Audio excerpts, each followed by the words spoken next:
Allahumma salli wa sallim wa barik ala Muhammadin wa ala alihi wa sahbihi ajma'in. Amma ba'd. Ayyuhan nas ittaqullaha haqqa tuqatih wa la tamutunna illa wa antum muslimun. Alhamdulillah.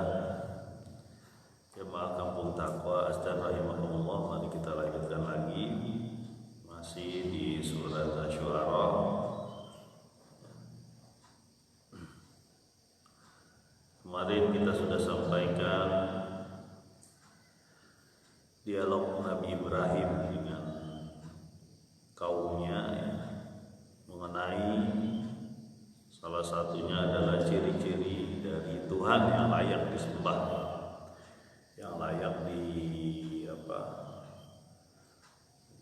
dijadikan tempat atau dijadikan sebagai sembahan.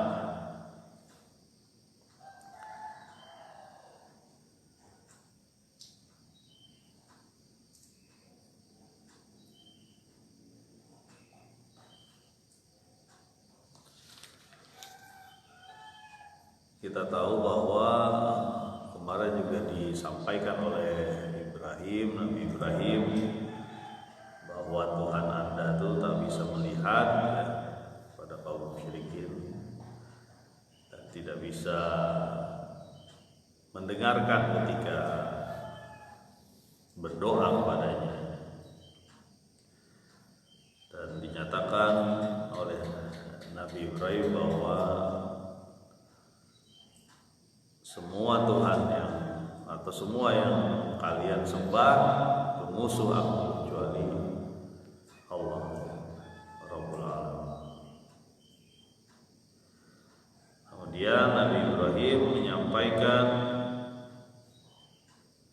ciri-ciri Tuhan. Yang pertama adalah yang kemarin kita sampaikan,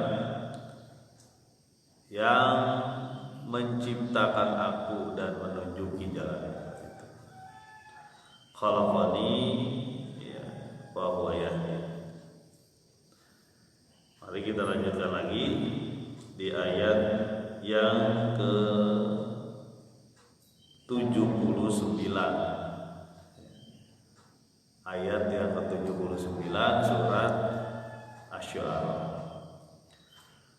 Bismillahirrahmanirrahim.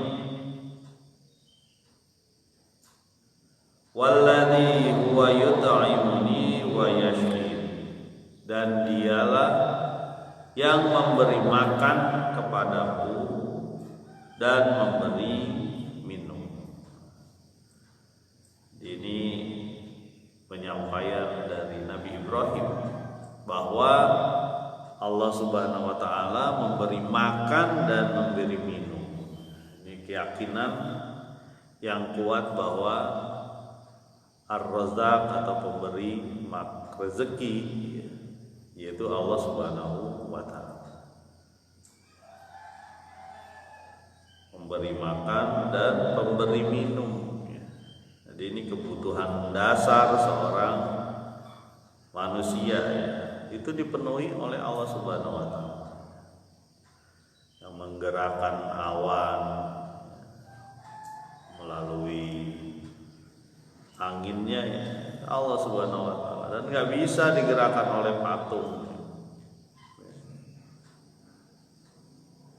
Kemarin kita sampaikan bagaimana matahari juga terbit di timur, tenggelam di barat, itu nggak bisa itu diubah kecuali oleh Allah Subhanahu wa taala. Selanjutnya mengenai pemberian makan dan minum dari Allah. Di bumi itu memang sudah disediakan sarana-sarana yang cukup lah. Tidak semuanya padang pasir atau tidak semuanya rawa-rawa, semuanya cukup. Bahkan di padang pasir pun ada oase atau air yang bisa dibuat minum. Jadi diingatkan oleh Nabi Ibrahim bahwa Allah lah yang memberi makan dan minum. Itu juga peringatan buat kita bahwa yang memberi makan dan minum kita, rezeki untuk kita itu dari Allah, bukan dari manusia. Kita betul bekerja sama manusia misalnya, tapi rezeki kita bukan dari situ. Kan ada orang yang tergantung rezekinya karena saya kan kerja di situ, jadi saya harus ikut apa yang dia mau. Nggak boleh, harus jelas. Kalau dia sesuai dengan perintah Allah, boleh kita turutin. La ta'ati lil makhluk fi maksiatil khaliq. Nggak ada itu yang namanya maksiat kepada khaliq. Kan dari Bekasi. Jadi tidak ada mentang-mentang dia bos kita, kemudian merasa perut kita ada di tangan dia, salah.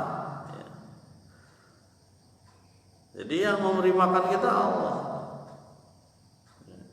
Jangan sampai gara-gara kerjaan, gara-gara pekerjaan dia lah jadi berbuat maksiat. Contohnya apa? Gara-gara ada pekerjaan terus lupa, sampai sholat juga ditinggalkan. Saya pernah punya kawan bagus juga, dia meninggalkan salah satu pekerjaan dia, restoran fast food, ya nggak disebutin namanya, restoran terkenal itu. Tapi susah banget waktu minta izin sholat, ya. Akhirnya dia meninggalkan itu, meninggalkan pekerjaan itu keluar karena iman, ya. Bagus, pasti Allah ganti. Jadi kalau ada kerjaan-kerjaan yang nabrak-nabrak waktu sholat dan sebagainya, tinggalin aja, cari yang lain.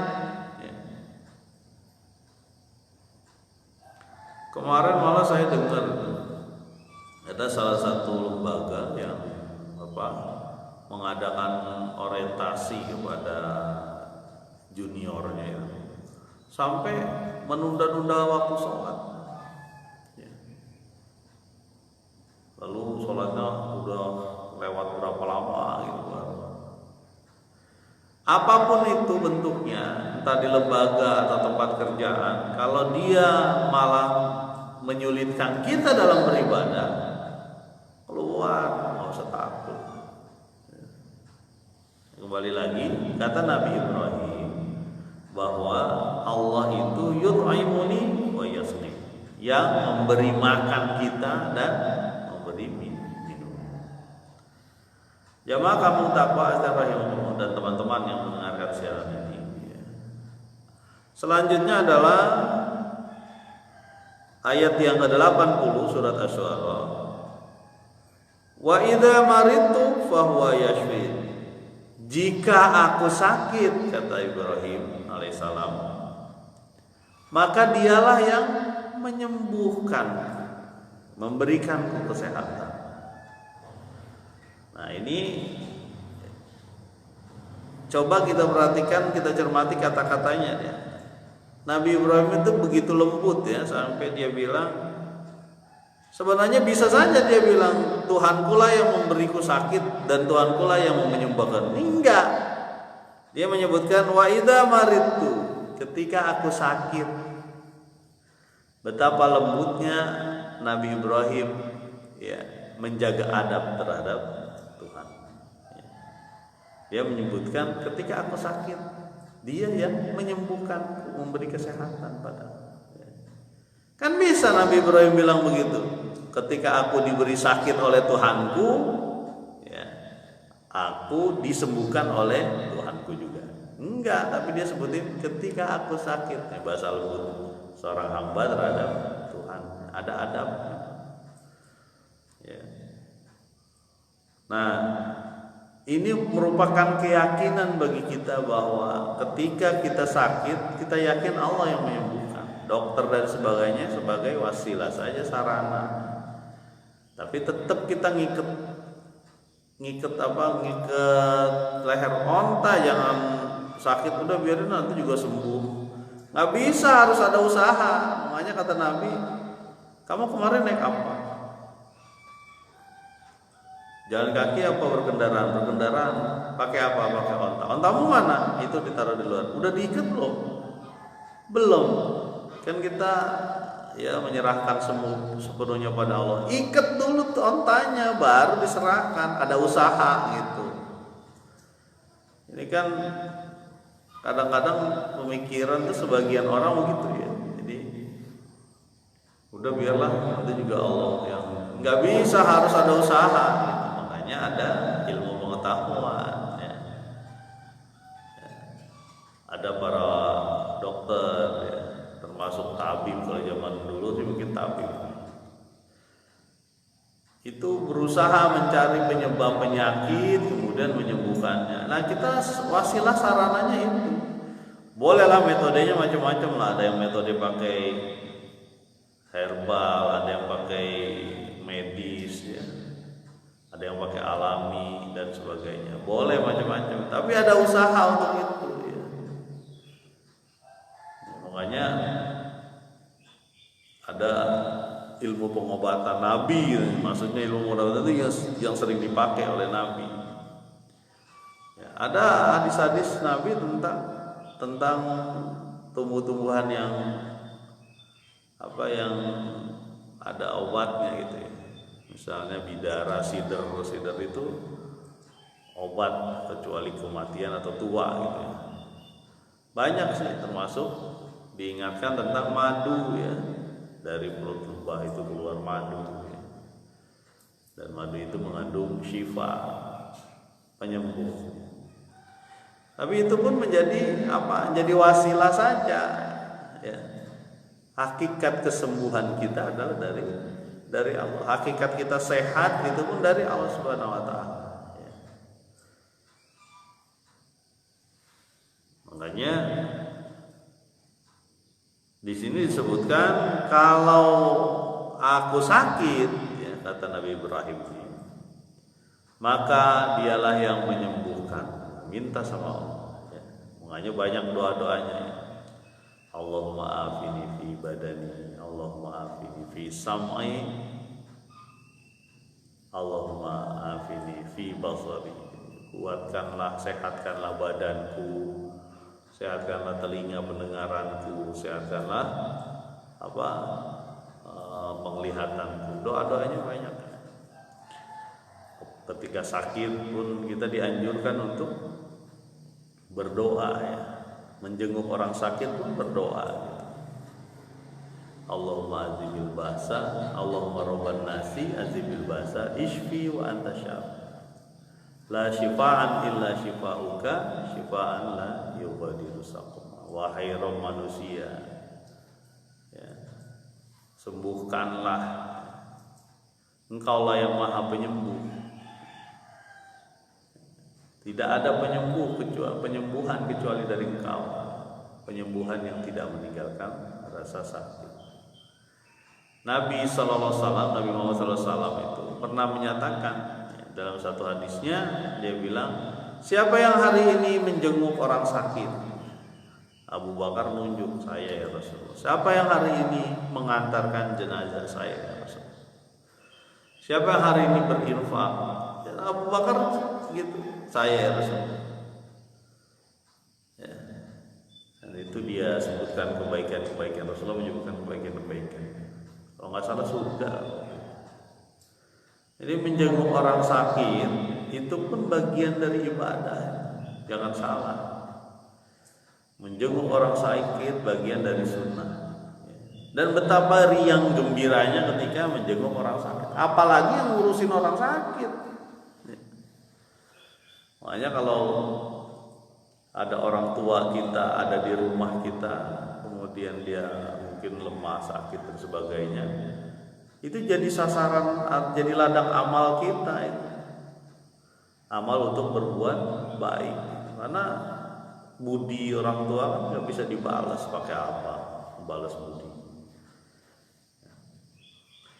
Nah itu mengenai sakit. Nabi Ibrahim menyatakan bahwa ketika aku sakit, dia yang menyembuhkan. Itu saya ingat kata-kata ini ada di salah satu rumah sakit Islam ya, di Jakarta. Wa idza maridtu fa huwa yashfi.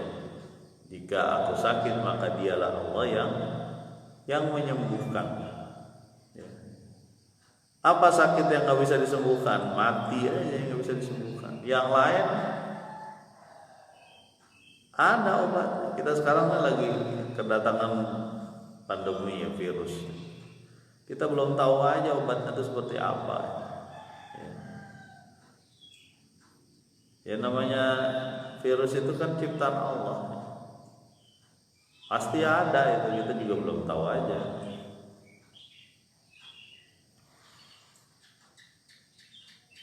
Kemudian ayat selanjutnya di ayat yang ke-81.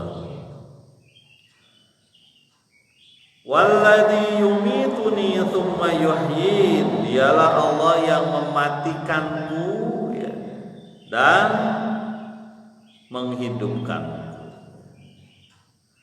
Allah lah yang mematikan dan Allah yang menghidupkan. Betapa mudahnya Allah hidupkan ya. Kita sering lihat lah bagaimana tanah yang kering kerontang, bahkan tanah yang bersih tidak ada rumputnya, bersih nih gak ada rumputnya, kesiram aja sama air hujan, sehari 2 hari udah mulai tumbuh. Gampang sekali Allah menumbuhkan, menghidupkan. Kita sering lihat, cuma kita sering melupakan. Betapa mudahnya Allah membuat bayi lah, atau yang membuat bayi itu menciptakan bayi. Bagaimana bayi dari yang gak ada sama sekali sampai ada. Mestinya kita yakin bahwa kita akan dimatikan dan dihidupkan. Allah yang mematikan dan menghidupkan, termasuk menghidupkan nanti di hari akhir ketika kita dimatikan. Karena dengan mudah Allah menghidupkan dan mematikan. Ya. Nah itu jadi apa namanya? Jadi alat penguasa ya, salah satu yang dihadapi salah satu nabi itu. Saya juga menghidupkan dan mematikan. Diambil salah satu orang dari penjara atau apa, dibunuh sama dia, yang satu enggak. Tuh kan saya bisa mati, bisa bunuh. Saya bisa menghidupkan ini. Begitu maksudnya. Tapi dia tidak pernah bisa menghidupkan atau menciptakan bayi misalnya ya. Nggak bisa. Kembali lagi bahwa yang menghidupkan dan yang mematikan itu adalah Allah Subhanahu wa taala. Ini bahasanya santun sekali ini. Ujung-ujung katanya itu santun banget. Ya. Nah ini illa rabbal alamin. Awalnya kan gitu, kecuali Tuhan semesta alam. Alladzi khalaqani fahuwa yahdin. Ada din ujungnya ya. Walladzi huwa yut'imuni wa yashqin. Lembut gitu ya. Betapa lembut dan tegas. Dalam kelembutan ada ketegasan. Siapa sebenarnya Tuhan yang layak disembah itu ya. Wa idza maritu fahuwa yashfin. Ketika aku sakit dia yang menyembuhkanku. Walladzi yumituni tsumma yuhyin.